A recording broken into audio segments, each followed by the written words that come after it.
Good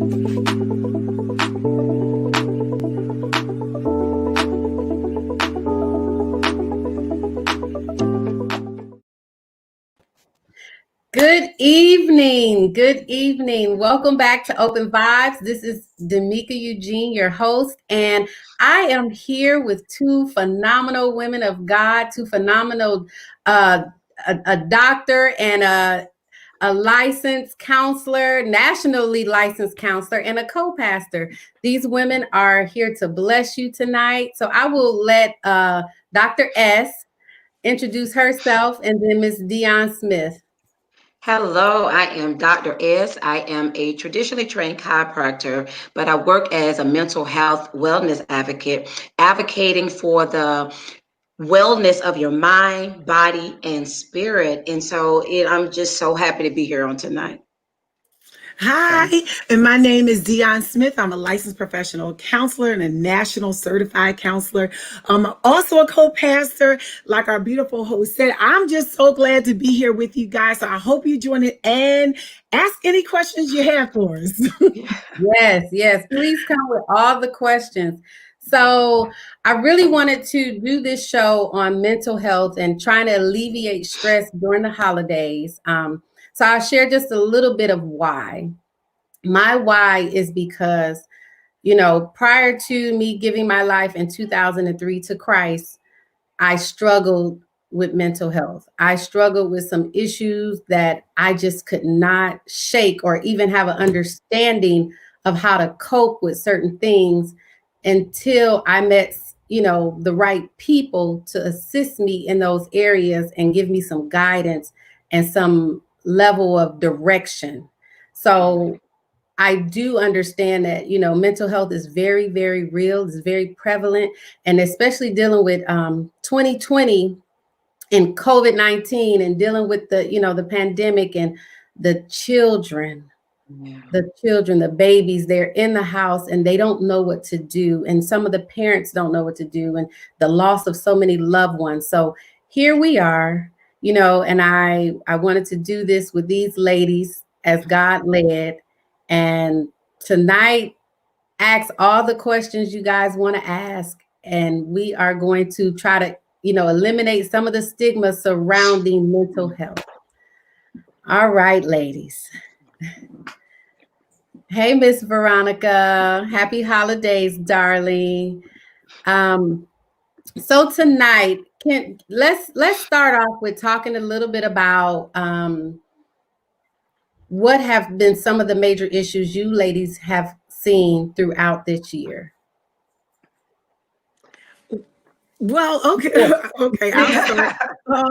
Well, definitely grief. Grief actually has to be the number one. And when I say grief, I of course mean the loss of a loved one, a friend, or whomever, but also the loss of whatever the ... is. So the loss of stable finances, the loss of even some marriages have really suffered during this pandemic. The loss of consistency, the loss of their children being in the schoolhouse. I mean, there's been so many losses. So, so the loss, the grief to me has been one of the bigger things. Yeah. Definitely. Definitely what I've seen, definitely in my particular practice is heightened anxiety and depression due to, again, the loss, due to the uncertainty, about what's going to happen next. And do I have enough resources? Again, that lack of resources. And so the anxiety and the depressions, especially around this time for holidays, everything looks so different. Thanksgiving, where we're normally preparing to go for family, you have to be so COVID conscious. So just a lot of heightened anxiety and depression that is definitely rooted in the losses that's been seen this year. Definitely. I'll tell you, ladies, one thing that I have struggled with, and I don't know if other people have, because I do have a full household. So, I know a lot of people order their groceries and things like that. I've noticed when I get to the parking lots of Walmart or the grocery store, I call it parking lot anxiety. Oh, yeah. And I might sit in the car for about 10, 15, maybe 20 minutes sometimes before I even go in the store, because I feel so overwhelmed with what's going on. Yeah. Yeah. So, Yeah, what are that's some things yeah, people can do to that's like so real. Like even before COVID, there was a meme going out about the lady sitting in her car, like, "Oh no, this is therapy." Me Yeah. scrolling on my on social media before I go in the house. This Yes. is therapy. Me too. Me too. And so now that COVID is here, it makes so much sense. And what I try to do is I try to normalize feelings. They're Mhm. not good or bad, they just are. And Yeah. if you have to sit in the car prior to going in, if you have to go to your safe space, the safe Yes. space might look like, for some of us, it could be cutting on gospel music. You kind Mhm. of go in a zone, then you get out. Or for some people, it's taking deep breaths. Some people, Yes. it's listening to Mozart, some calming music, Mhm. just to get centered prior to Mhm. going in and having to be around so many people. Of course, Christmas is down the street, so there are a lot of people in Yeah. Walmart. Yeah. So I try to normalize it by telling people, do what you have to do. Don't look at yourself as, oh my God, I'm crazy, sick, or stupid. No, you are gathering, collecting yourself Yes. prior to going in what could potentially give you a panic attack if you're not Absolutely. prepared. So it's Absolutely. better to prepare. Absolutely. And not apologize for it. Right. I think we oftentimes try to overcast that moment with apologies and understanding all of this is new for all of us. I've never been in a pandemic. So how I'm responding, I'm kind of just really staying centered with God, but I'm also allowing myself to feel and not apologize how I'm feeling. One day I may be up, the next day, and so I have to go with it, but I have to make sure that I have tools Yes. that I can apply during those moments. Like you mentioned, the deep breaths, the meditation, things that I'm doing to center myself as I move forward. Mhm. Absolutely. Okay, so for our people who have never done that and who don't even understand the impact that it could have on you, how how can what are some small steps they can take to initially say, okay, well, this is what I'm going to try. I'm going to do this. Centering yourself. Let's talk about that. Okay. So I was never a fan of, like, I'm gonna just be transparent. This is just kind of how I am. I was never a fan of like yoga. I didn't know if there was some spiritual things mixed in there. So I just kind of stayed away, right? Mhm. Until I started to do just some research just about taking deep breaths. Just think about every day, and I know the doctor can elaborate more. Think about Mhm. every day we take short breaths. So, like right Yes. now, you're taking short breaths, Mhm. in and out.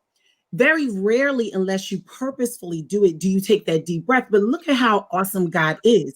God gave us a yawn. Yeah. He gave us a yawn to say, listen, sweetie, slow down. Take this Yeah. good oxygen. Yeah. So what I would tell someone is, and I mean, I hate to sound again so just like basic, but you can Mhm. go to YouTube. I use her name is It's Mad Fit, and it is a relaxation technique where I'm doing stretches and it's deep breathing where I'm doing a count of 5 deep breaths in, I hold it, and then I exhale 1, 2, 3, 4. And when I tell you, it just slows you down, and you know what you realize, I'm not really in a rush like how I thought. Right. It Yes. literally just slows you down because you can focus on something other than your problem, your pain, your Yes. struggle. You can focus on your breath. So I know the doctor Absolutely. can elaborate. Listen, I'm just so excited that you mentioned that because with the mind body practices, that is one of the things that I teach because we do not understand that when we are faced with things, we actually hold our breath Yes. rather than releasing. And it's in the release where you find the peace and this is the serenity that you're looking for. So I always say breathe. And another thing is our brain needs the most Mm. oxygen. Mhm. Mhm. So when we are taking that conscious breath, breath, we are oxygenating our minds and our brain, but the brain is telling the rest of the body, hey, let's relax. And as simple as taking at least 5 minutes, I say 5 minutes, to sit in a place of stillness and just observe your breath, the inhale and the exhale. Start there and begin to build upon it as you go. Yes, definitely. So honestly, with Dr. S, that was the first time I actually, she was doing a meditation online one day, and I said, I'm going to be fully present. I'm going to do this. And it was just one of the most magnificent moments I ever had. I wasn't in a sleep, but I was at a place, and I think the meditation went on for probably about 30, 45 minutes, maybe. And it was the most beautiful, serene moment, calming moment that, and since then I'm like, okay, Tamika, you need to take 5, 10 minutes. Yeah. Just give yourself that peace and that presence, Yeah. And I'll say, do it on purpose. Like, Yes. gift yourself that self-care moment. I don't care if you have 17 children running around saying, Mommy, go in the bathroom, go in the closet, find your secret space to gift that. You deserve it. You deserve it. I love that. Yes. So how much does self-care play into mental health? Doc, you want to start? Well, for me, it is a priority. It's a priority. And I look at it as believers as putting God first. Self first, God first, everything else will fall in place. You cannot give from an empty cup. I say that you cannot give from an empty cup. And we say that as a cliche, but that is so powerful because you will give empty and then you don't have nothing left for yourself. And now that's when anxiety begins to talk louder, depression begins to talk louder, defeat and guilt and shame begin to take over because you're not nourishing your own spirit, man, as I say. So for me, it is a priority, and this is key, is non-negotiable. It has to be. It's non-negotiable. Nice. And because the doc said that so eloquently, like she just literally laid it down, I'm going to add on self care with self compassion. So not only should we purposefully work on self care, meaning this is my 10 minutes, my 15, my 20 minutes, we should all also have self compassion all day, every day, because we are our own worst critic in our mind. So look, although we can like put on our makeup and zhuzh up and get fly, sometimes it's a whole boxing ring in our mind. So I want to encourage, tag self-care along with self-compassion. Be kind to yourself. And I tell people, talk to yourself like you would your 6-year-old child, your 6-year-old niece or nephew. You would keep it so simple. Like for me, I mean, I'm a little dramatic, so I'm going to share with y'all. I might say things like, girl, you know you bad. You know God made you beautifully, wonderfully made. I'll keep it simple. And for me, I like a little churchy, put a little churchy spin on it. That works for me though. Like, I know you're not sitting here saying, girl, get on up. You belong to the king. Those kind of self-compassion. We are going to make mistakes. You are going to fall down. You aren't going to make all the right choices. But what we tend to do is we sit down in guilt. We sit down in embarrassment and shame. So along with self-care, work on those positive affirmations to say, God forgives me daily. Let me forgive myself. Be self-compassionate.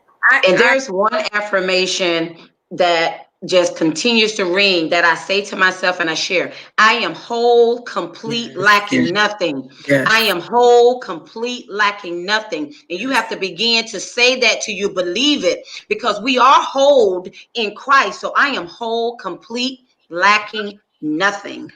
Nothing. And, nothing. Absolutely nothing.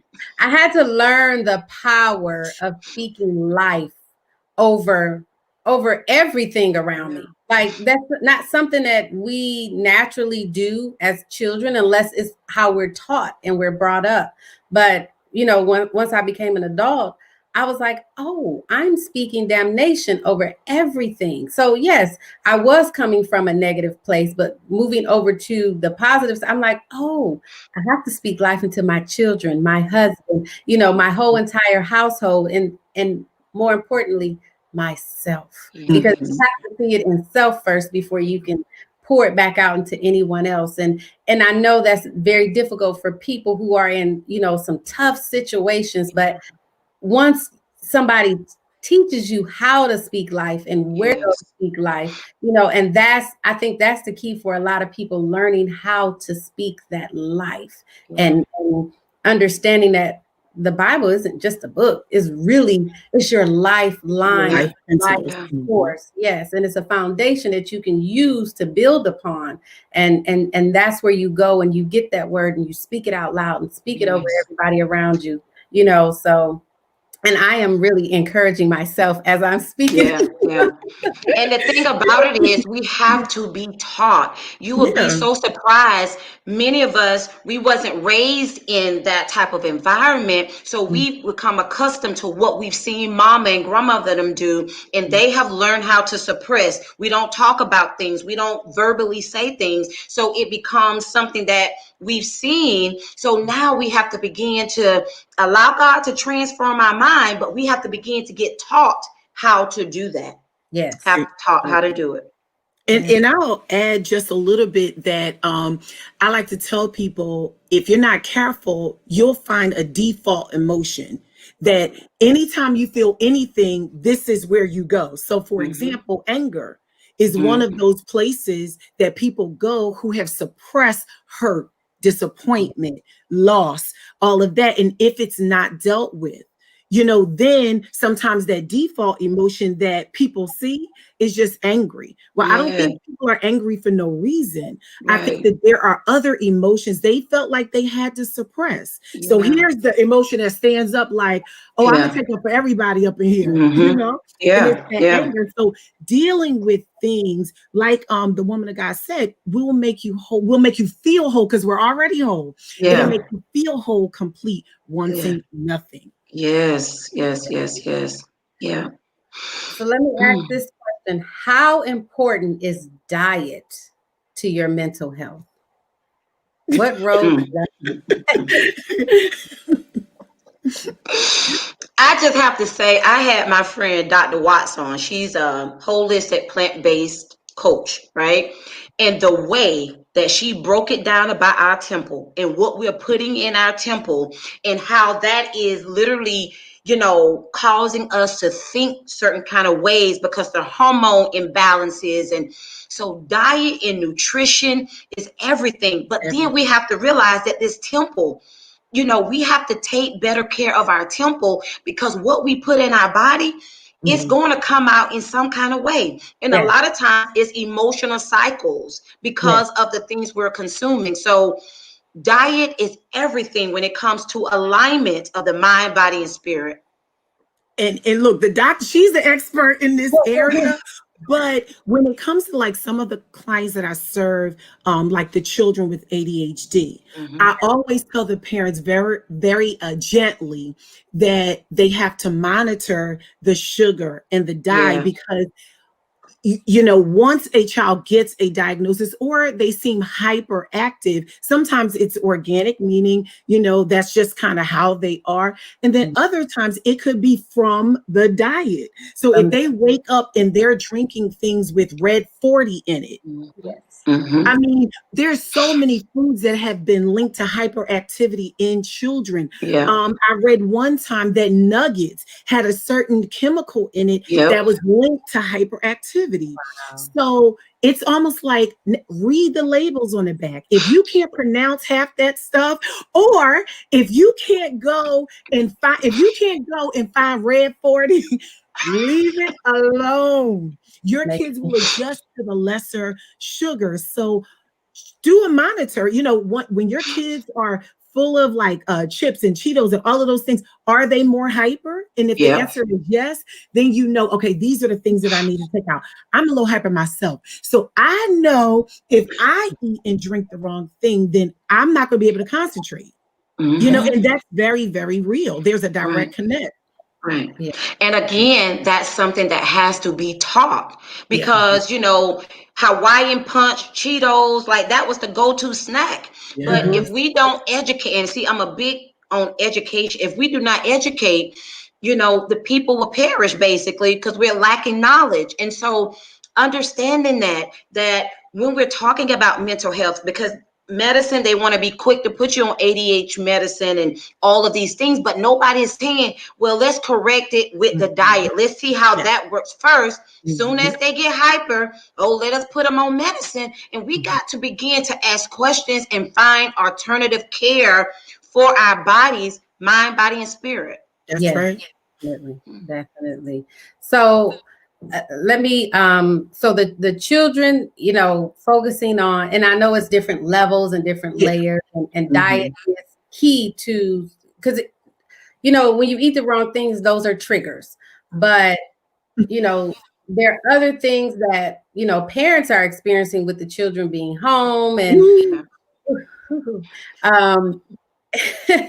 they're here all day, front and center, right in your face. And how can, when you don't get a break from it, because parents are working from home, children are right at home, what are some coping mechanisms or strategies that these families can use to help one another?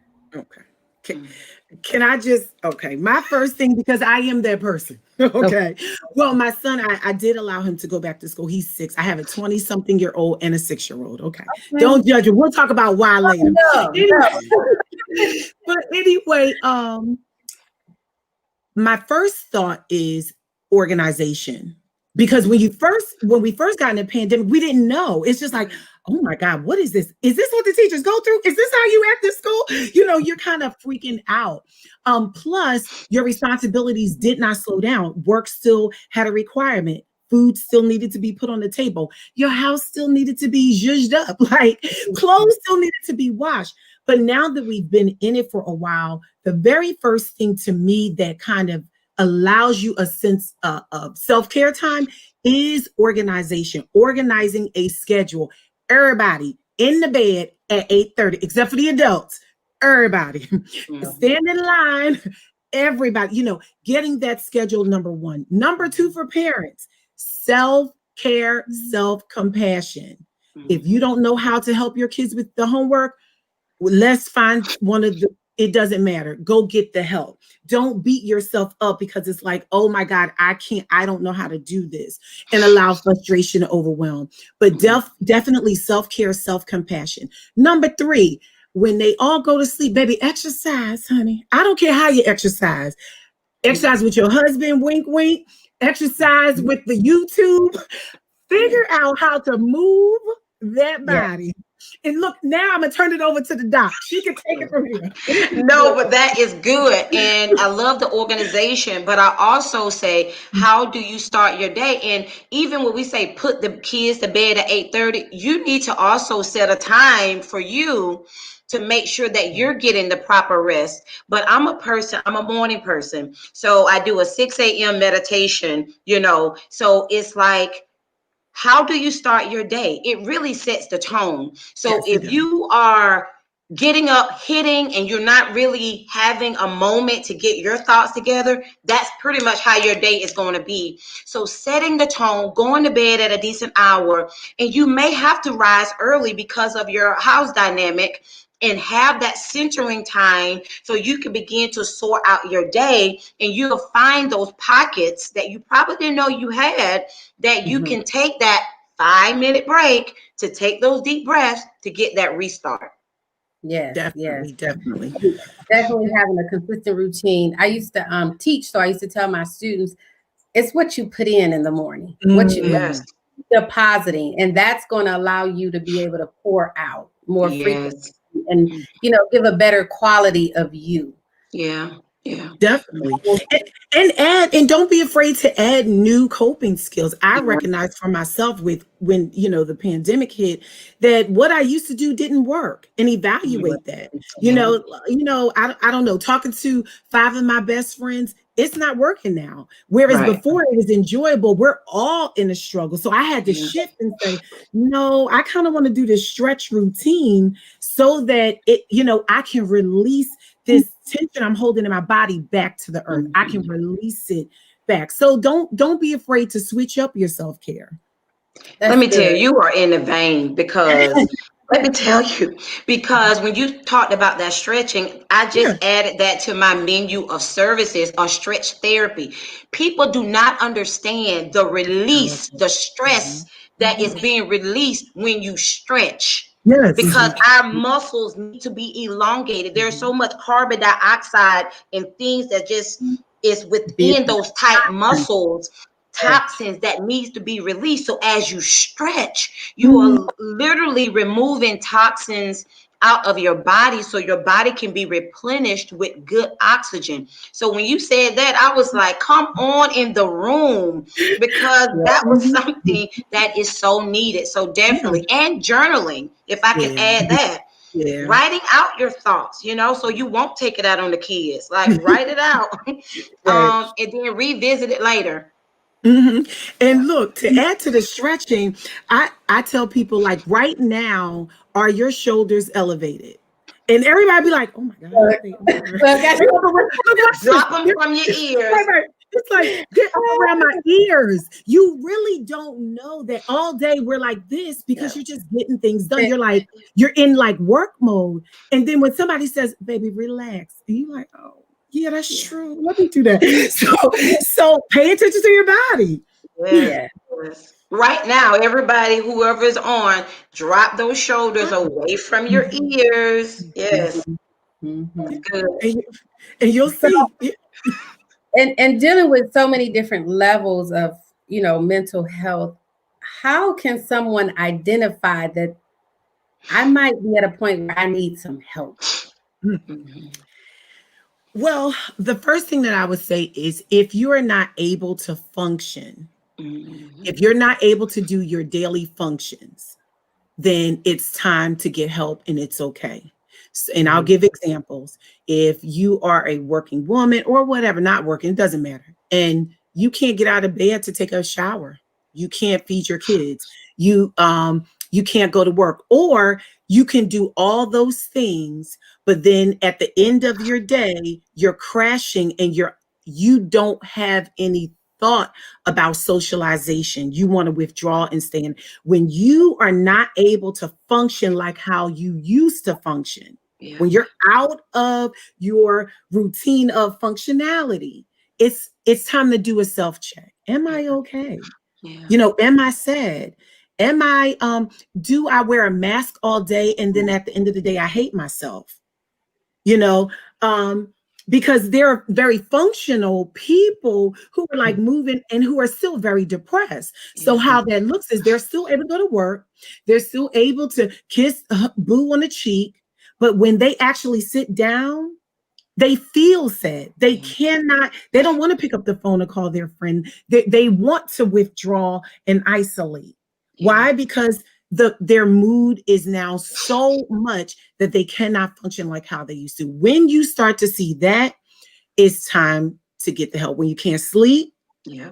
when Mhm. you can't eat, Yeah. or let's go here, when you're overeating, you have a snack drawer right next to your bed. Yeah. I had Mhm. somebody tell me that. I was like, okay, okay. But have that snack drawer. And you know what? In moderation, you can have a snack drawer. There's no judgment with that. But if Mhm. you know that you're going to eat 5 bags of chips and that's not something you normally would do a self check. But am I emotionally eating? Once you do this self check, then you'll know it's time to get help. And again, I say, and don't be afraid, just get the help. Right, right. And to add to that, my thing is, how is your thought life? If you find yourself that constantly in that negative thinking pattern, like you can't find nothing good in your life, you can't be grateful for nothing. So, and you find that just ongoing where it's just a negative, thinking and negative responses. I say that's a cycle of what's really going on. You need to stop and pause. And again, you need to reach out for help and know that it's okay. But our thought life makes a big difference. I say this, your body hears everything that you're thinking. So even with your negative thinking, you can cause dis-ease in your body through your thinking. That's right. Definitely. So, in simple terms, is a diagnosis bad or good, or is it just is what it is? I mean, because some people feel like if I get diagnosed with, a name, or it's going to stick to me, or I have to grab hold of it and take it around with me, and so help us understand a diagnosis. So if we can look at a diagnosis is truly to help the practitioner know how to best provide a service to you. It is not who you are. It is not what God made you to be. It is none of that.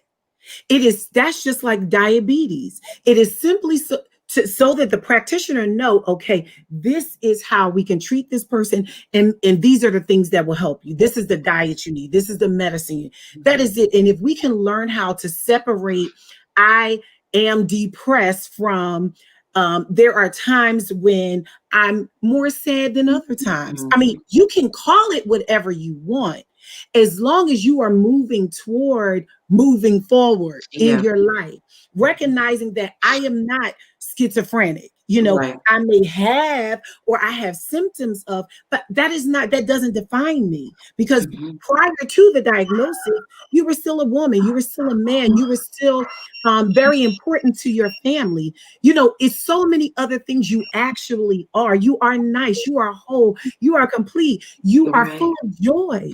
Those are the things that you are. The diagnosis isn't who you are. It's just to help you figure out, okay, these are some areas that you can improve in.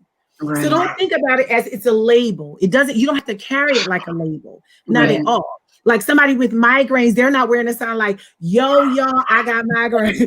I am migraines. They're not saying that. They'll say like, oh, once a month I have migraines. Right. But you don't see them saying like, oh, I am migraine. You are not the diagnosis. Right. That is just how, to guide us on how we can treat you. Right. And I love how you indicated reframing it, because the practitioner is going to tell you based off of, again, their diagnosis and how they have to code it. But you can reframe that, but we can't reframe it and not do anything about it. That's right. So you have to say it in a way where, again, it's not who you are, but you do need to recognize truth, because sometimes somebody will tell you the truth, then you'll lie to yourself. So you have to make sure that you're not identifying with it, but you do something about it. Right. You get the help. Yeah, definitely. Yes. Definitely. So, hey, Renita. Okay, so what does a visit to a counselor or to see, a wellness practitioner, what does that look like for the person who's never been, who, thinking about it, but haven't taken the leap? Well, for me, I have Oasis Wellbeing Center, and walking in is all about you identifying where you are and being able to own that. So, asking just simple questions about, a brief history, of what you've possibly been dealing with. But also for me, it's also asking you your outcome. What is it that you want to see? And so we take it for where you are. We do not undermine where you are presently, but we also, see where you want to go. And I cultivate something that's going to help you to meet that goal, mind, body, and spirit.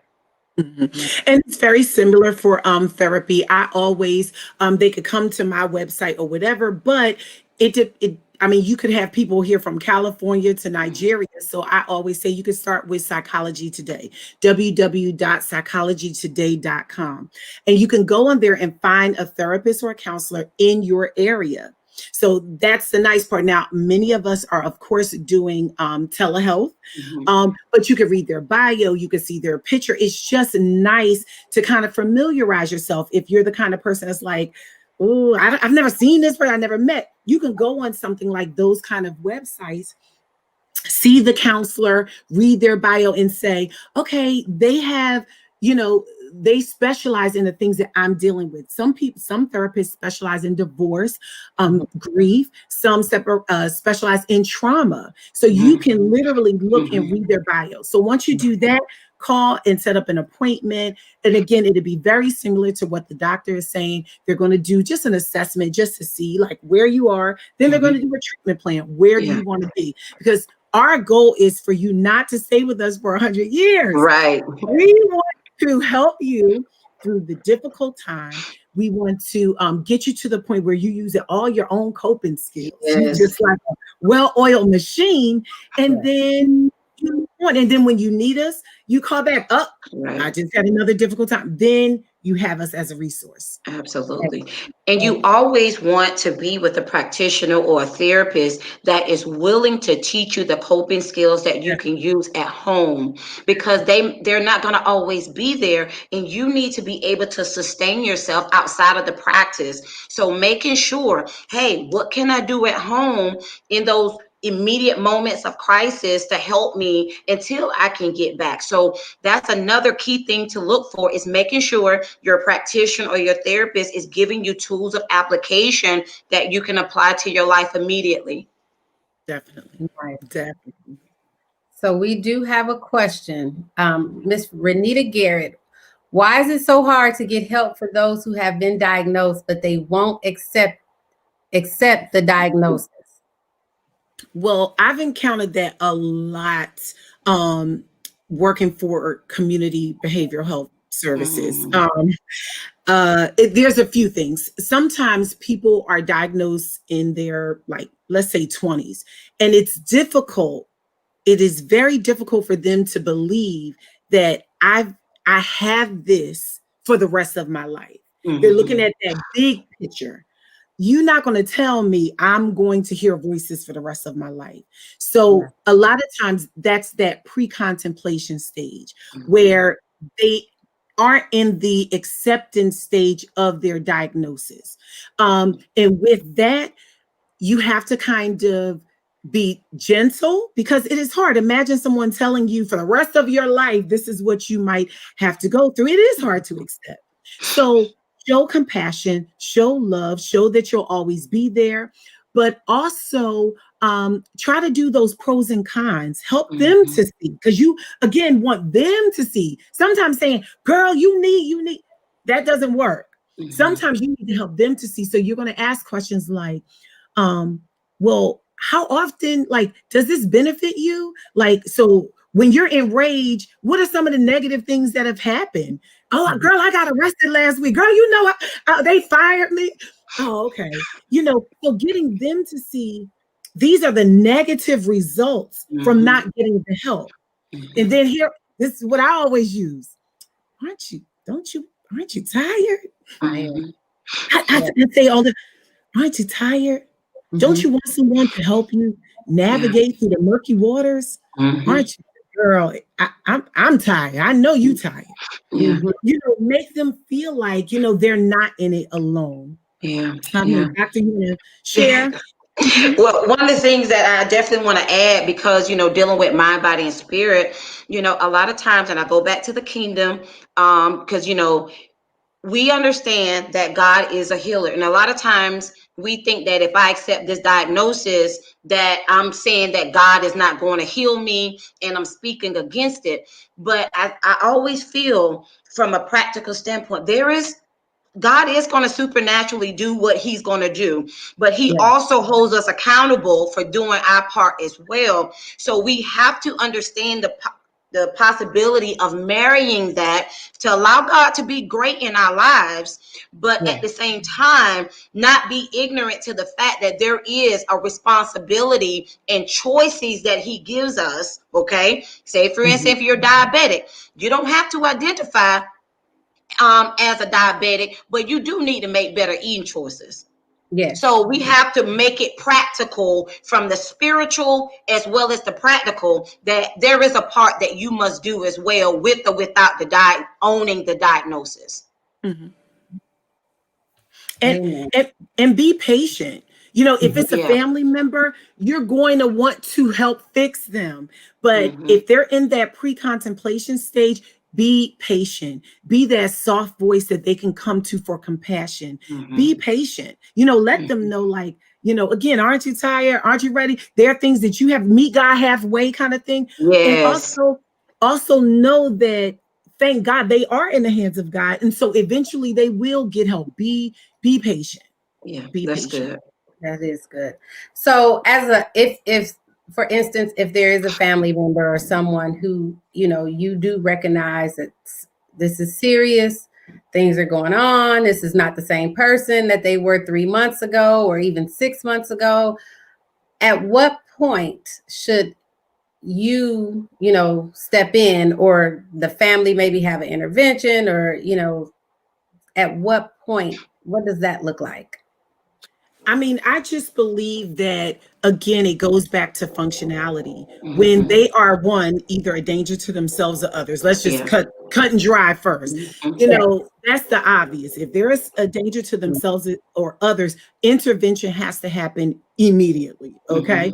Mm-hmm. That's number one. But if they aren't as functional, if they have children and the children are neglected, if they are going from job to job to job, not because they lack skill or knowledge, but because of personality, the anger, Mm-hmm. whatever it is, lying in bed, calling out of work, anxiety is so high they can't ever get into the Walmart.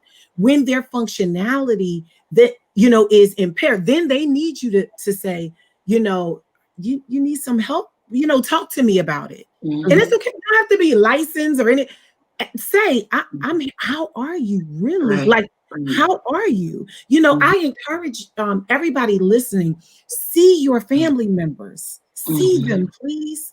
There's so many people. We are great actresses. We are great. We are people who never got an Oscar. Do you know? See them. Mm-hmm. If something feels off in your spirit, know that could be God, you about to use you. See them. Right. No, take your cousin by the hand, hold her hand and say, Yeah. no, are you okay? Yeah. Hear Yeah. her and Yeah. then intervene. But if, Right. again, danger to self or others, or functionality impairments, Right. that's what I would say. Right. Definitely. And even when you ask that question, are you okay? Give them time to answer. Yes. Because a lot of times we're asked, are you okay? Then we'll keep going. We don't give them time to really answer. And how do we really know if the cycles are off? Is by building community, building relationships, understanding the power of communication. You can't talk at them. You have to, again, show that compassion. It's going to be your tone. I'm a big person on tone and delivery. You can't tear them down or make them feel incompetent when you're trying to get through to them. But again, showing that love and compassion, building relationship, being mindful of your communication, and also when you ask questions, pause and let them respond. That's good. That's really good. And that hug. Look, um, and hugs. Listen, God gave us these arms, my big old hands for healing. Like, you can, and I understand we're in a COVID age, so it's difficult. But I just got a negative COVID test, so I'm receiving the hugs from my family members. Like, even the people in your house, and doing Yeah. check-ins with Mm-hmm. your children. Mm-hmm. Our children are also, they've learned how to be actors and actresses. Y'all know Yeah. that, right? Yeah. So Definitely. when we are hugging them, ask them, how was your day? And like the doc said, wait, let them Mm-hmm. tell, just being like, go get dressed, giving commands is one thing, but literally finding out how our kids are doing. I bet if we did just a little bit more of that, maybe we can Mm-hmm. shift the cycle on that, like, teenage suicidal rate. Mm-hmm. Maybe we can. And let's say this, even your extended family, the young people in your extended family, your nieces, your nephew, hug, Mm-hmm. get in their grill. I love you, right? You know what? And look, I'm gonna say this for the spiritual people. God gave us discerning for a reason. Yeah. Use your discerning to do check-ins with your loved ones. And our mothers used to say, I pick up, baby, I pick up that everything ain't all right. Like my spirit is saying Yeah. that your boyfriend is no good. Now sit down and tell me about it. Spend Yeah. time getting in their business. And to be very honest, these kids, they actually want you to do that. They want you to do that. Yeah. And what I'm noticing is that so sometimes people struggle between the difference of an extroverted child and an introverted child. And I think with the introverted children, people tend to be a little bit more paranoid about their behavior. They are introverts, but I think even educating the community on those type of personalities, they can have a better understanding of what's happening. Yeah. And to take it even further, these kids, they be like, when you ask them how they're doing, I'm good. And so I take it further. Well, what makes it so good? How was your day at school? It was fine. Well, tell me what makes it fine. So That's give good. me details. I want to know, was the lunch good? Did you meet somebody new? Give me the details for you to say that it was good, because good is not enough. I need details. I need some meat. Yes. Yes. And that Definitely. opens up conversation, right? You'll find out a lot more when you are open and inviting with just simply asking what makes it good, something funny, you're laughing. So again, you're building the closeness of that relationship. Good. That's right. And making them feel like it's a safe place. Yeah. Where you can share and it's okay. Because So my daughter told me, she said, Mama, I don't want to go to school today. And I was like, why? She says, I need me a mental health day because those kids are stressing me out. So I need a whole mental health day. But guess what I said? So tell me about this mental health day. What does that look like? that's good. Because it's not going to be laying in the bed. Sure enough, I've not. always given them the freedom. They never abused it. I always given them the freedom to say, today's not a good day. I don't want to go to school. They have never abused that because I'd rather you stay home than skip, Yeah. So, but they have never, I think maybe only, and I have, like I said, I have 5 daughters, but only 2 of them have ever asked, maybe 2 times out of all the years. And they said, well, today, can I stay home? Yeah, you can stay home. Yeah. So giving them that liberty of them knowing that they have that is a good thing. It's good. Yeah.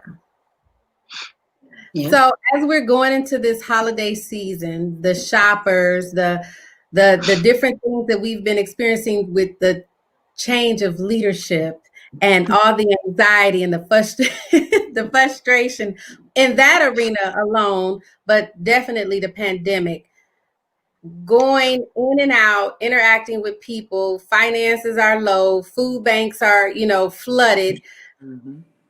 What advice can you give to people as they're trying to cope? You want to start? It doesn't matter. Yeah, I just simply say this is the season, not the anxiety and depression, because many people who have experienced that financial decline or just their jobs have been eliminated.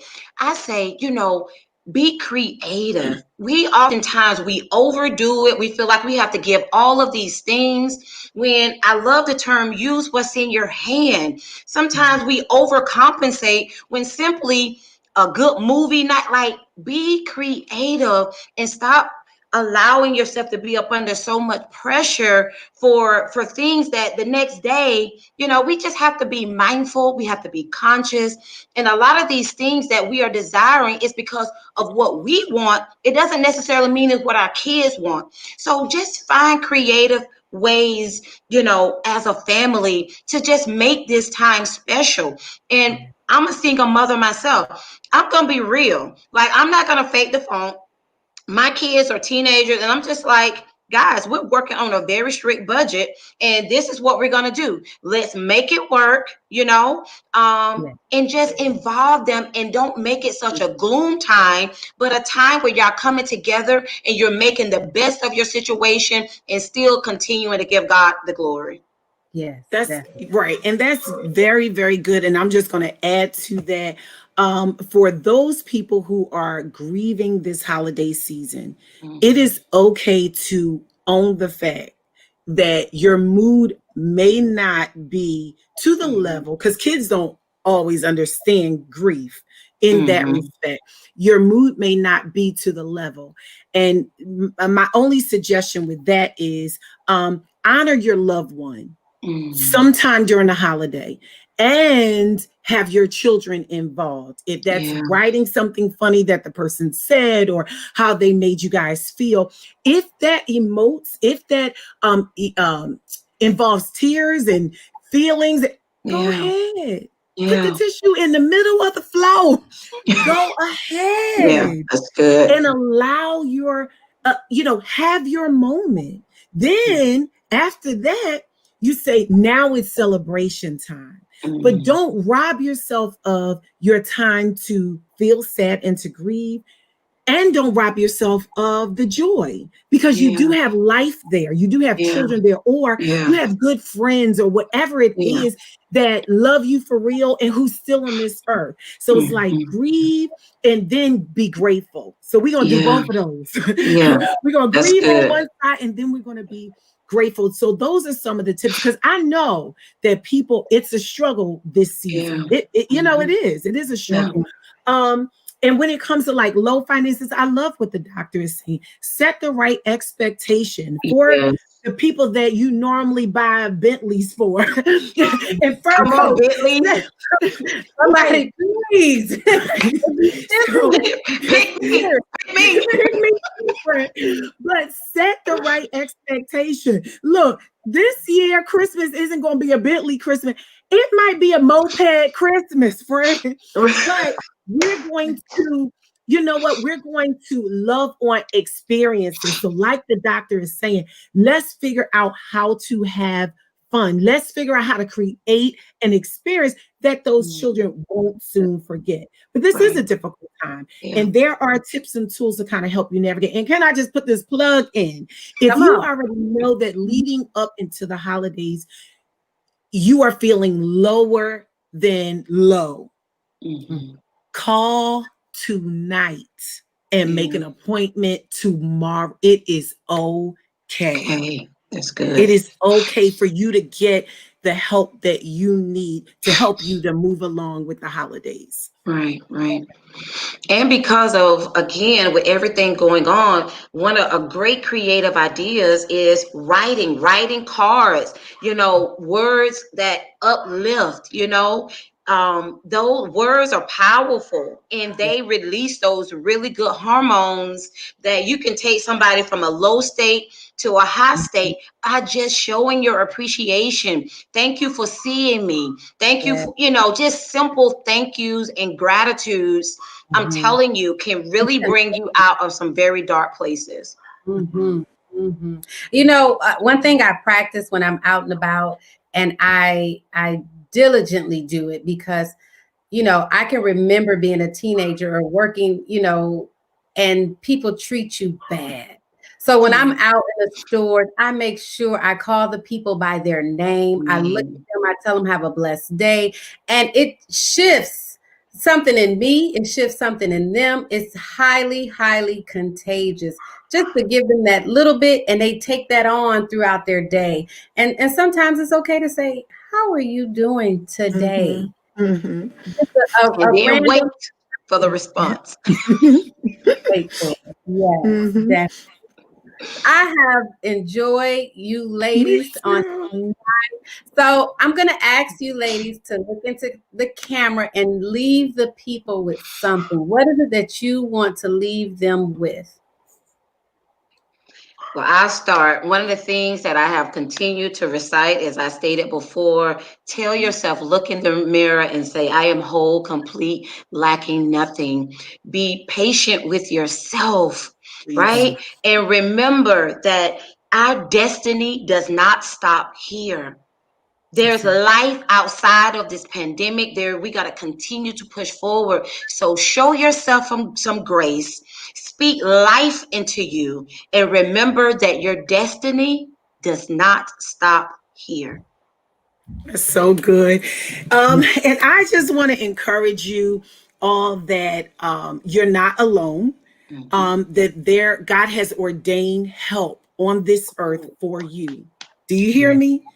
I don't care what's going on. You're not alone. And there is ordained help on this earth for you. So if you are somebody who's secretly and privately struggling, I don't care how successful you are or not, there is help on this earth for you. God has ordained you to have a midwife by your side to get you to that next level, emotionally, spiritually, and mentally. And I'm just going to leave you with one of my favorite scriptures.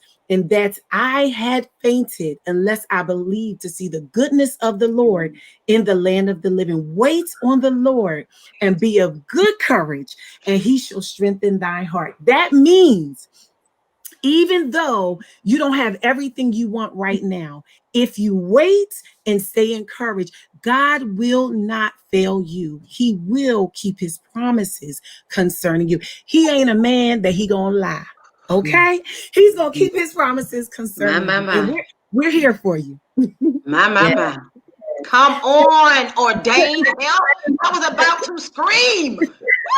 Thank you, Lord.